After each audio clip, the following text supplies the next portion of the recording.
नमस्कार विद्यार्थियों, Hindi online classes में आपका स्वागत है। मैं विजयलक्ष्मी राठौड़ आज आपके सामने उपस्थित हूँ हिमालय की बेटियां चैप्टर के साथ, जिसका भाग 2 में हम प्रश्नोत्तर करने वाले हैं। आइए वापस हम कुछ खास बिंदुओं को देखते हुए इसके प्रश्नोत्तर पर पहुंचते हैं। तो सबसे पहले बच्चों, हिमालय की बेटियां जो चैप्टर लिखा है, लेखक का नाम है नागार्जुन और पाठ के बारे में मैं आपको पूरा समझा चुकी हूँ। फिर भी हम थोड़ा संक्षिप्त जानकारी ले लेते हैं। किस निबंध में नागार्जुन ने हिमालय से निकलने वाली नदियों के बारे में बताया है और लेखक ने इसके सौंदर्य के प्रति आकर्षित होकर हिमालय को पिता और नदियों को बेटियों के रिश्ते में बांधा है। आपने बच्चों देखिए, ये आपकी जो पुस्तक है, जिसमें आपकी हिमालय की जो पुस्तक है, आप उसमें शब्दार्थ दे रखे हैं आपके, और शब्दार्थ के साथ साथ आप देखेंगे कि छोटे छोटे प्रश्न भी बने हुए हैं। और हम वापस थोड़ा सा ध्यान देंगे लेखक परिचय की ओर कि नागार्जुन का वास्तविक नाम वैद्यनाथ मिश्र, जन्म 30 जून 1911 में मधुबनी जिले के सतलखा ग्राम में हुआ था। नागार्जुन की शिक्षा संस्कृत के माध्यम से आरंभ हुई। आप संस्कृत के अतिरिक्त पाली, मैथिली और हिंदी के भी विद्वान थे।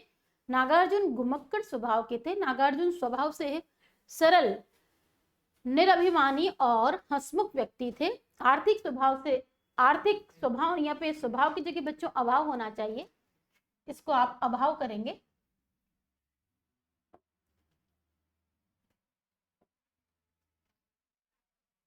इसको आप यहाँ कर लीजिए अभाव।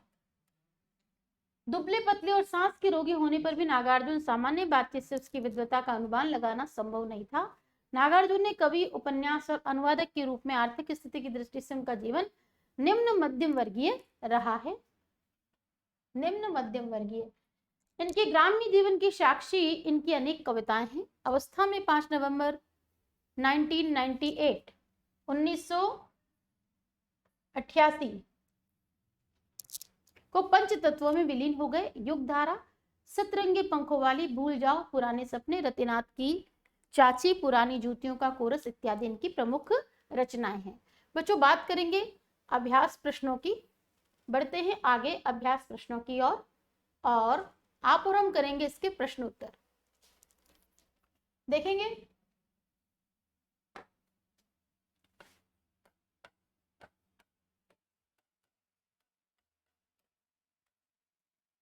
काका कालेलकर ने नदियों को लोकमाता क्यों कहा है?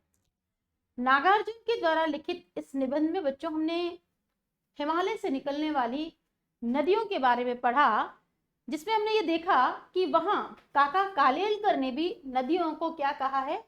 लोक माता कहा है। लोक का अर्थ होता है बच्चों जनता, जनमानस, ठीक है। लोक यानी जनता। या हम ये कह सकते हैं, यदि हमारा देश भारत है, भारत भूमि पे रहने वाले सभी व्यक्ति क्या आएंगे? लोक कहलाएंगे। और नदियां उनकी क्या, नदियों को उन्होंने क्या कहा है? लोक माता। जिस प्रकार बच्चों की आप देखते हैं कि माँ क्या करती है? अनेक कष्ट सहकर भी अपने बच्चों का पालन पोषण करती है। उसके सर्दी, गर्मी, बरसात, प्रत्येक ऋतुओं से उसका संरक्षण करती है। उसके भविष्य के सपने देखती है। दूरदर्शिता से उसका लालन पालन करती है। बच्चा चाहे कितना भी कष्टदायी क्यों ना हो, ठीक है, लेकिन माँ अपना स्वभाव उसके प्रति कैसा रखती? ममत्व का रखती है। ठीक उसी प्रकार बच्चों यहाँ पे नदियों को लोक माता कहने का आशय यह है कि नदियां भी अपना जल लेकर आती है भूमि पर, और उस जल से क्या होती है? फसलें होती है। उसके साथ साथ हमारी प्यास बुझती है। नहाने धोने के लिए जल हमें उपलब्ध करवाती है, जिससे हमें शीतलता प्राप्त होती है, सुख प्राप्त होता है।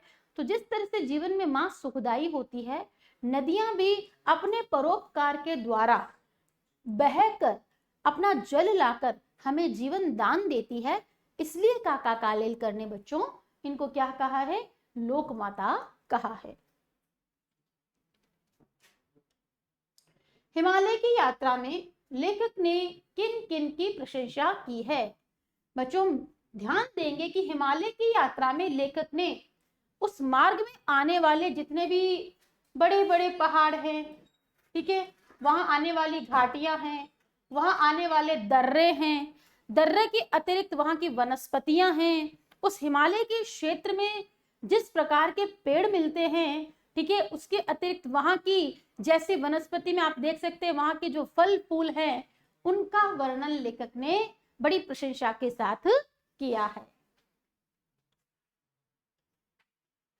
सिंधु और ब्रह्मपुत्र की क्या विशेषताएं बताई गई है? सिंधु और ब्रह्मपुत्र की बच्चों देखिए, ये दो नदियों के साथ इनको हम पुल्लिंग में इनको महानदी भी कहा गया है। सिंधु और ब्रह्मपुत्र का जो जल है वो जब पानी, वो नदियां जब बह करके आती है, जब बह करके आती है तो एक तो उनका सौंदर्य भी अपने आप में क्या है, बहुत ही अच्छा आकर्षक है। उसके साथ साथ वो अन्य नदियों के साथ अपना संगम बनाती है। इसके अतिरिक्त ये दोनों ही नदियां हमारे भारतीय जनमानस में क्या मानी गई है, पूजनीय भी मानी गई है। इसके अतिरिक्त बच्चों आपने देखा होगा कि ये दोनों ही नदियां हमारे भौगोलिक क्या कह सकते हैं, जो क्षेत्र है उसको क्या हरा भरा रखने में अपना महत्वपूर्ण योगदान देती है। ये इसकी क्या है बच्चों, विशेषताएं हैं।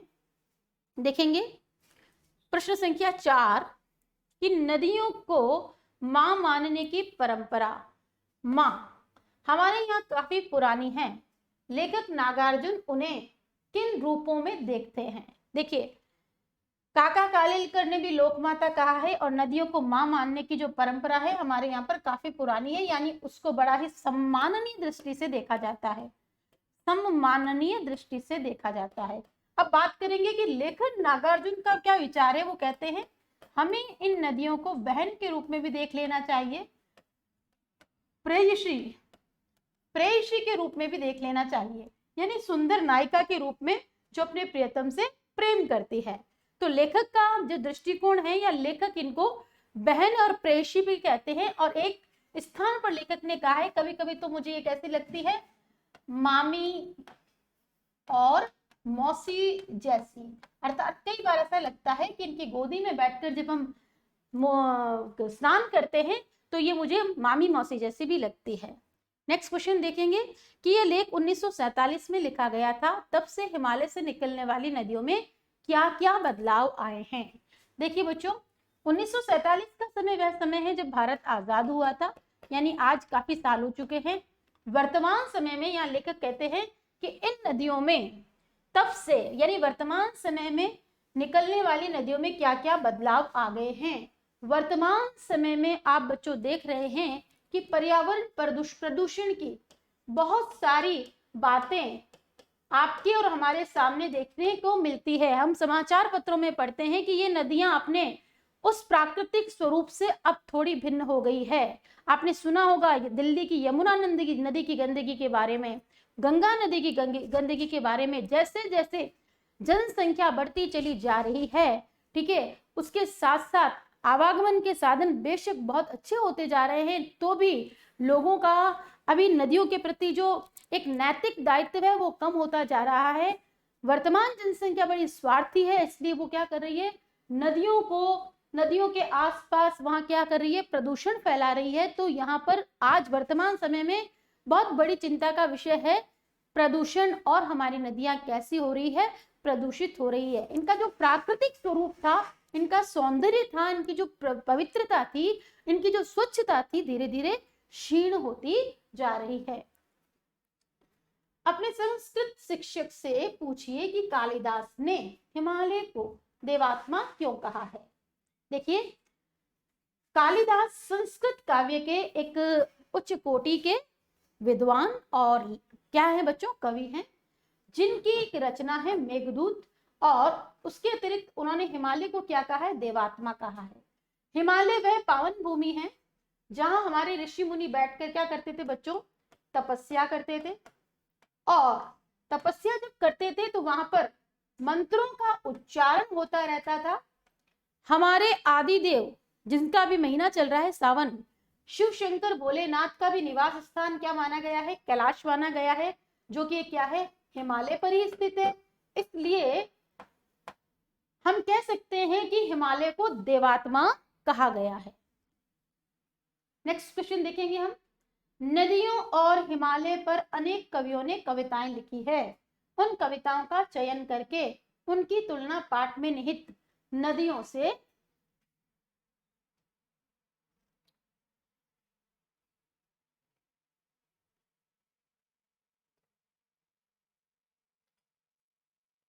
पाठ में निहित नदियों का वर्णन कीजिए। यहाँ देखिए आपके लिए प्रश्न ऐसा है बच्चों कि नदियों और हिमालय ये दोनों ही चीजों पर क्या किया गया है कि अन्य कवियों ने भी कविताएं लिखी है। उन कविताओं का चयन आपको करना है और तुलनात्मक अध्ययन करते हुए नदियों का वर्णन आपको करना है। आप इस प्रश्न को आप गृह कार्य में नोटिस कीजिए, स्क्रीनशॉट।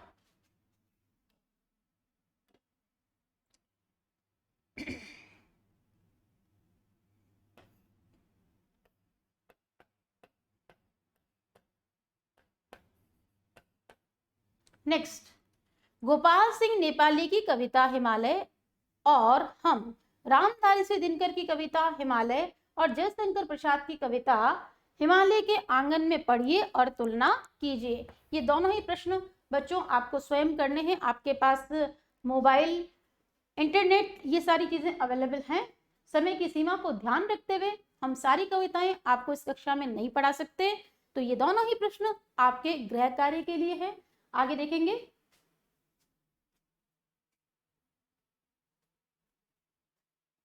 अनुमान और कल्पना देखेंगे। नदियों से होने वाले लाभों के विषय में चर्चा कीजिए और विषय पर 20 पंक्तियों का एक निबंध लिखिए। देखिए, नदियों से हमें लाभ प्राप्त होते हैं। नदियों से हमें जल मिलता है। जल किस लिए उपयोगी है हम ये भी जानते हैं। जल हमारे जीवन के लिए महत्वपूर्ण है। तो नदियों से हमें क्या क्या लाभ होते हैं आपको इस पर चर्चा करते हुए 20 पंक्तियों में, यानी कितनी 20 लाइनों में बच्चों निबंध लिखना है। लेखक ने हिमालय से निकलने वाली नदियों को ममता भरी आंखों से देखते हुए उन्हें हिमालय की बेटियां कहा है। देखिए, ममता भरी आंखों से देखते हुए हिमालय की बेटियां कहा है। आप उन्हें क्या कहना चाहेंगे? नदियों की सुरक्षा के लिए कौन कौन से कार्य हो रहे हैं, जानकारी प्राप्त करें और सुझाव दें। निश्चित रूप से बच्चों आपके मन में भी किसी तरह का कोई भाव नदियों को लेकर आया होगा। आप जैसे कि लेखक ने, काका कालेलकर ने उनको क्या कहा है? लोक माता कहा है। यहाँ पर नागार्जुन ने उनको क्या कह दिया कि उनको बहन और प्रेयसी भी कह सकते हैं। तो निश्चित तौर पे आपके मन में भी कोई ऐसी संज्ञा आ रही होगी, कुछ ऐसा संबंध आ रहा होगा। तो आप इस प्रश्न को स्वयं करें और उसके साथ ही आप उन्हें क्या कहना चाहिए ये संबंध बताएं। और वर्तमान समय में नदियों की सुरक्षा के लिए क्या कोई परियोजनाएं चल रही है क्या? क्या यमुना नदी को साफ करने के लिए, क्या गंगा नदी को साफ करने के लिए सरकार के द्वारा, व्यक्ति विशेष के द्वारा, किसी निजी संस्थाओं के द्वारा कुछ प्रयास अगर हो रहे हैं तो आप उनके विषय में लिखेंगे, जानकारी प्राप्त करेंगे। आते हैं बच्चों भाषा की बात पर कि हाँ, तो बच्चों बात करते हैं भाषा की बात की, जो कि हमारे ग्रामर से या व्याकरण से रिलेटेड है। देखेंगे कि निर्जीव वस्तुओं को मानव संबंधी नाम देने से निर्जीव वस्तुएं भी मानव जीवित तो उठती है। निर्जीव वस्तुएं, ठीक है, उनको मानव संबंधी जब नाम दिए तो वस्तुएं कैसी हो गई? जीवित हो गई।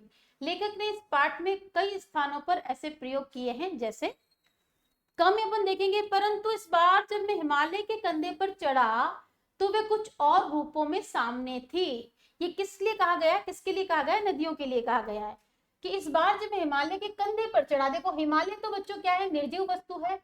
लेकिन लेखक ने क्या किया है? लेखक ने क्या किया बच्चों कि उसे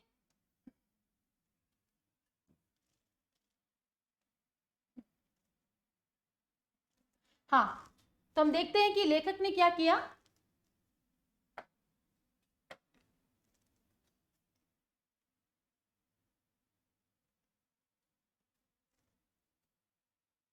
हिमालय के कंधे पर चढ़ा। आप देखते हैं हिमालय तो पर्वत है बच्चों, है ना।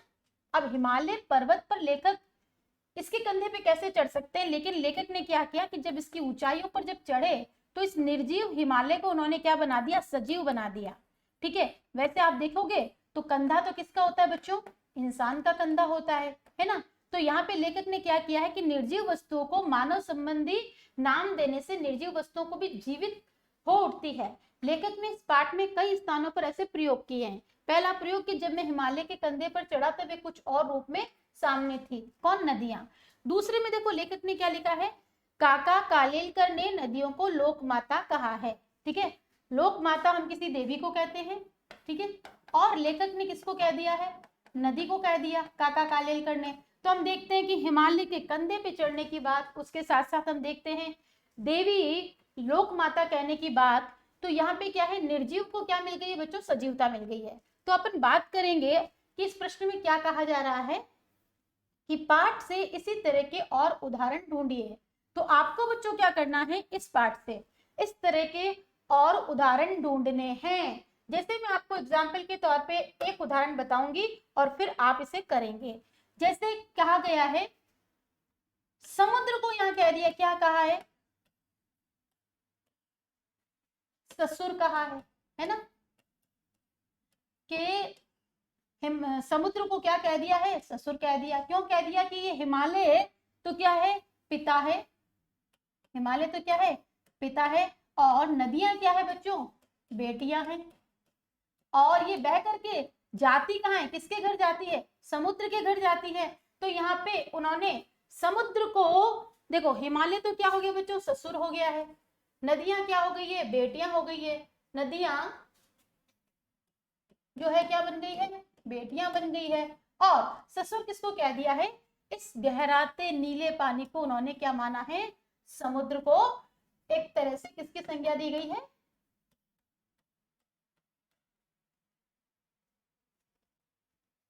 हिमालय इनका ससुर है। तो समुद्र को जामाता, जामाता यानी जमाई, जमाई को भी कहते हैं बच्चों। तो हम देखते हैं इस तरह से उन्होंने समुद्र को, जो निर्जीव समुद्र है उसको भी क्या बना दिया है बच्चों, सजीव बना दिया है।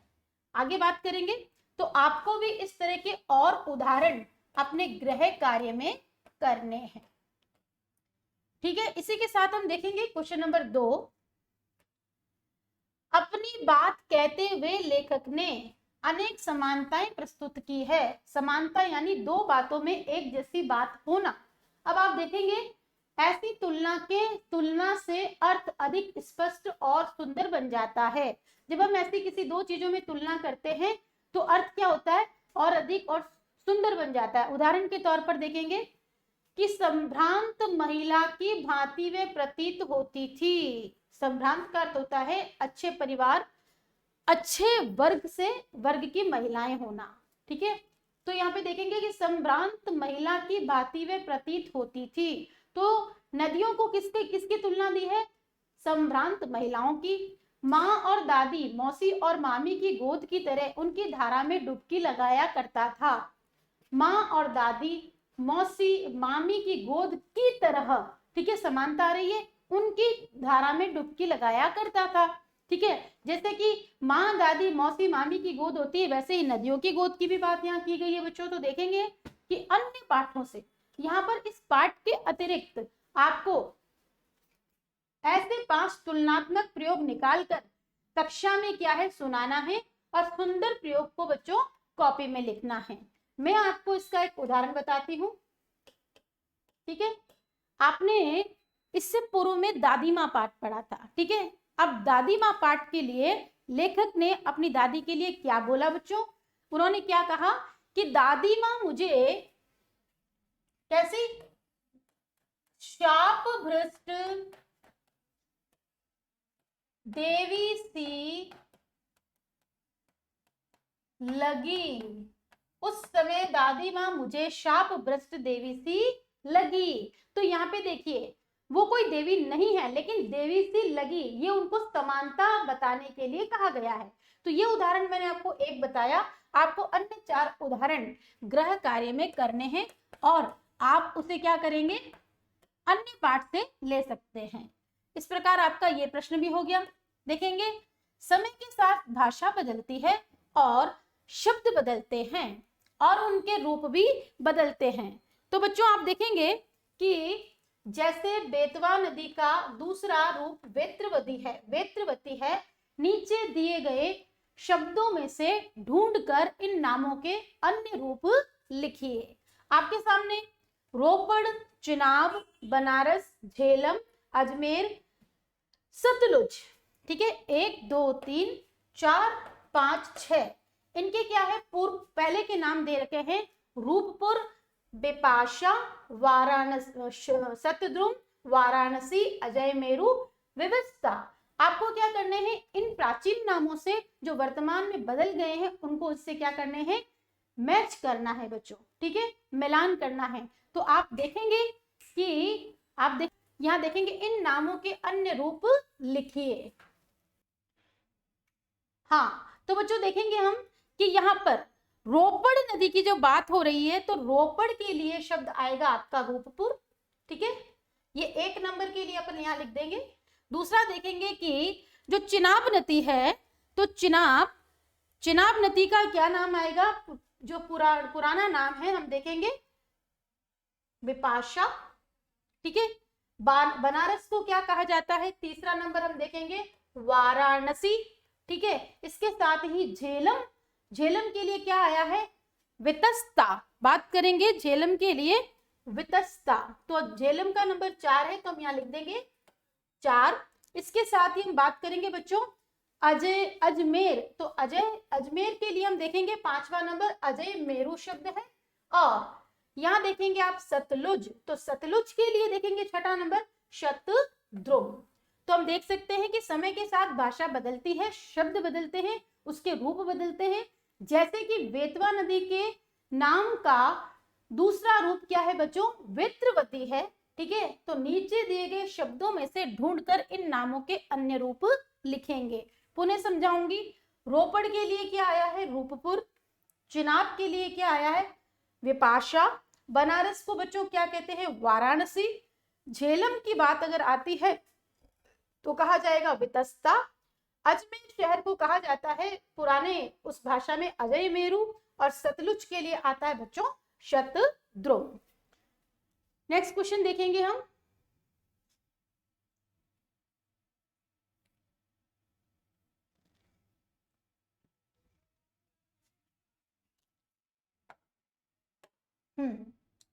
पिछली कक्षा में आप विशेषण और उसके भेदों से परिचय प्राप्त कर चुके हैं। नीचे दिए गए विशेषण विशेष्य संज्ञा का मिलान कीजिए। बच्चे आप सभी जानते हैं कि संज्ञा और सर्वनाम की विशेषता बताने वाले शब्दों को क्या कहा जाता है, विशेषण कहा जाता है। और हम यहाँ देखेंगे कि एक जगह विशेषण और दूसरी जगह विशेष्य दिए गए हैं। तो अपन देखेंगे वर्षा, जंगल, महिला, नदियां, आंगन, ये विशेष्य है। और विशेषण क्या है, संभ्रांत, चंचल, समतल, घना और मूसलाधार।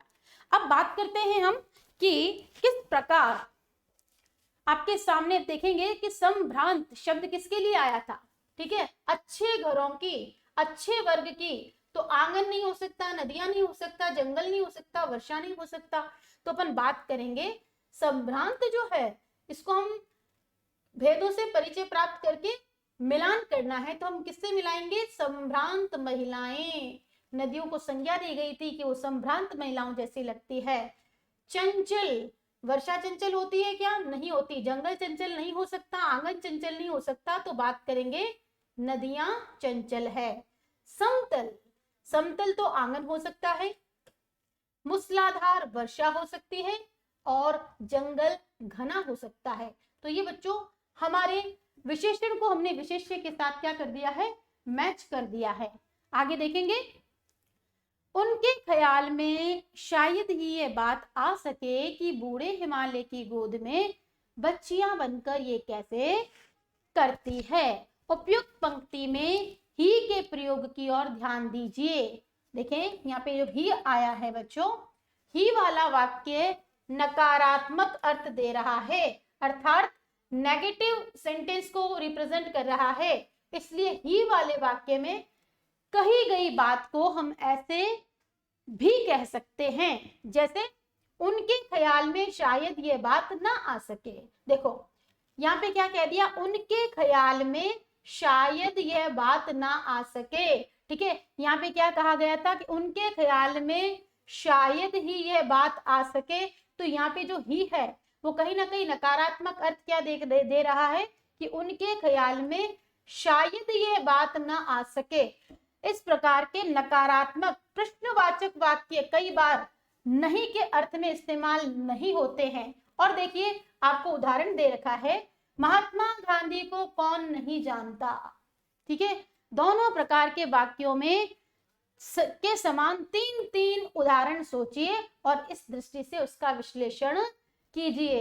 राम को कौन नहीं जानता, अर्थात इसमें नकारात्मक वाक्य क्या है कि राम को सभी जानते हैं एक तरह से। तो इस तरह के आपको क्या करने हैं, तीन उदाहरण अपनी कॉपी में ढूंढ करके लिखने हैं। नोट कीजिए आप गृह कार्य। इसके साथ देखेंगे कि द्वंद्व समास में दोनों ही पद कैसे होते हैं बच्चों, प्रधान होते हैं। जैसे आपने कहा दाल रोटी, ठीक है, माता पिता, ये द्वंद्व समास के उदाहरण हैं। और हम देखते हैं एक पद इधर है, दूसरा पद इधर है, एक पद इधर है, दूसरा पद इधर है, लेकिन दोनों ही पद कैसे हैं, समान है। तो द्वंद्व पद समास में दोनों पद प्रधान होते हैं। इस समास में और शब्द का लोप हो जाता है, जैसे राजा रानी। ठीक है, तो राजा भी पद है, रानी भी पद है, और दोनों में कौन सा समास है बच्चों, द्वंद्व समास है, जिसका अर्थ होता है राजा और रानी। पाठ में कई स्थानों पर द्वंद्व समासों का प्रयोग किया गया है। ठीक है, आपको ऐसे और शब्द मिलेंगे, इन्हें खोजकर आपको वर्णमाला क्रम शब्दकोश शैली में लिखने हैं बच्चों। जैसे वर्णमाला का क्रम क्या होता है, वर्णमाला का जो क्रम है आपका, पहले आपके आते हैं स्वर और फिर उसके बाद आते हैं व्यंजन। ठीक है, और उसके बाद भी आपको क्या करना है, शब्दकोश शैली। आपके शब्दकोश में सबसे पहले क्या आएगा, ठीक है, तो आपको ने देखा होगा कि शब्दकोश में आपको क्या है, अंक के, ये इस मात्रा के शब्द पहले मिलेंगे, उसके बाद शब्दकोश जब शुरू होता है, ठीक है ना, और आपको शब्दकोश की शैली में इसे लिखना है। देखेंगे नदी को उल्टा लिखने से दीन होता है, जिसका अर्थ होता है गरीब। आप भी ऐसे 5 शब्द लिखिए जिसे उल्टा लिखने पर सार्थक शब्द बन जाए, और प्रत्येक शब्द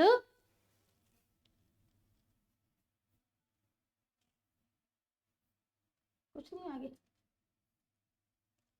प्रत्येक शब्द में आप देखेंगे बच्चों, आपको क्या करना है,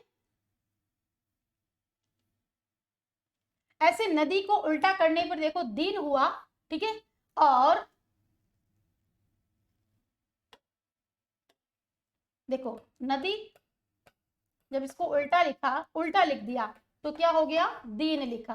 और आपको ऐसे क्या करने, 5 शब्द लिखने जिससे कि सार्थक शब्द बने। जैसे देखिए शब्द है